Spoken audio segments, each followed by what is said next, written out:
মোবাইলে গোপন সম্পর্ক, ইনবক্সে প্রেম, এটা কি জিনা? আজকের প্রশ্নটা অত্যন্ত গুরুত্বপূর্ণ।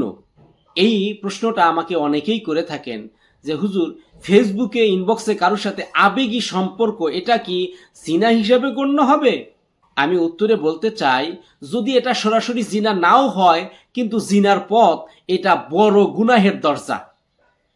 এ ব্যাপারে মহান আল্লাহ রাব্বুল আলামিন পবিত্র কালামুল্লাহ শরীফের 15তম পারা 17 নম্বর সূরা বানী ইসরাঈলের 32 নম্বর আয়াতে কারিমার ভিতরে ইরশাদ করেন, ওয়ালা তাকরাবুজ জিনা, তোমরা জিনার নিকটবর্তী হয়েও না, তোমরা ব্যভিচারের কাছেও যেও না। এই যে আমরা ইনবক্সে যেই চ্যাটিং করি, আবেগী সম্পর্ক গড়ে তুলি, এটা তো জিনার দরজা, গুনাহের দরজা।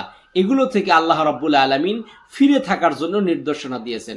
এ ব্যাপারে রাসূলুল্লাহ সাল্লাল্লাহু আলাইহি সাল্লামের ওই নির্দেশনা আপনাদেরকে স্মরণ করে দিতে চাই। রাসূলুল্লাহ সাল্লাল্লাহু আলাইহি সাল্লাম বলেন, আল আইনানি তাসনিয়ানি ওয়া জিনাহুমান নাজরু ওয়াল লিসানি ইয়াজনি ওয়া জিনাহুল কালাম। রাসূলুল্লাহ সাল্লাল্লাহু আলাইহি সাল্লাম বলেন, চোখ জিনা করে, চোখের জিনা হলো দেখা। জবান, জিহ্বা জিনা করে, জিহ্বার জিনা হলো কথা বলা। এই হাদিসটা আমরা সহিহ মুসলিম শরীফের 2657 নম্বর হাদিস থেকে কোট করেছি। আপনাদেরকে আমি সঠিক বাস্তবতা যেটা দেখাতে চাই, আজকাল আমরা কথা বলি, আমরা তো কথা শুরু করি মোবাইলে, তারপরে ইনবক্সে আসি। ইনবক্সের ভিতরে অনেকেই শুধু কথা বলে, অনেকেই আবার গভীর সম্পর্কে জড়িয়ে যাওয়ার পরে আস্তে আস্তে তার অঙ্গ প্রত্যঙ্গ, যেগুলো এমনিতেই দেখা হারাম, সেই অঙ্গ প্রত্যঙ্গগুলোও প্রদর্শন করি, ইনবক্সের মাধ্যমে একজন আরেকজনকে দেখাই। ভিডিও কলে একজন আরেকজনের সাথে এত বেশি ক্লোজ হয়ে যায়। যদিও এটা সরাসরি জিনা নয়, কিন্তু এটা খারাপ গুনাহের দরজা, এটা জিনার দরজা। অনেকেই আমাকে প্রশ্ন করেন, হুজুর, আমি তো শুধু মোবাইলে কথা বলি, আমরা তো খারাপ কোনো কিছু করি নাই, আমরা তো আমাদের নির্দিষ্ট অঙ্গ দ্বারা একজন আরেকজনের সাথে মিলিত হইনি, তাহলে কিভাবে জিনা হলো? জিনা শুধু আপনার ওই নির্দিষ্ট অঙ্গেরই নয়, জিনা তো আপনার চোখের, জিনা তো আপনার জবানের। এগুলোই তো সবচেয়ে খারাপ বিষয়।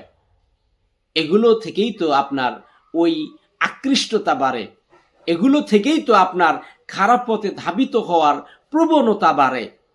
তাই আমি আপনাদেরকে বলতে চাই, এই ছোট ছোট বিষয়গুলো, কথা বলা, একজন আরেকজনের সাথে আবেগী সম্পর্ক হওয়া, এগুলো ধীরে ধীরে আপনার হৃদয়কে খারাপের দিকে নিয়ে যায়।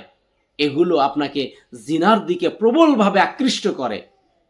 তাই আপনাদেরকে শিক্ষণীয় যে মূল বিষয়টা বলে দিতে চাই, জিনা শুরু হয় কিন্তু চোখ থেকে, আর প্রকাশ হয় জবান থেকে। তাই নিজেকে কন্ট্রোল করুন, শুরুতেই আপনার এই চোখকে হেফাজত করুন, আপনার জবানে একটু লাগাম দিন।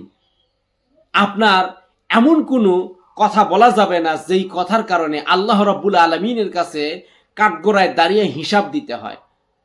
আল্লাহ রাব্বুল আলামিন বলেন, মা ইয়ালফিযু মিন কওলিন ইল্লা লাদাইহি রাকীবুন আতীদ। তাই প্রিয় ভাই, আসুন আল্লাহ রাব্বুল আলামিনের কাছে আমরা বারংবার তওবা করি, আমরা ফিরে আসি, আমরা নিজেদেরকে সংযত করি। আল্লাহ আমাদেরকে তৌফিক দান করেন, আমিন।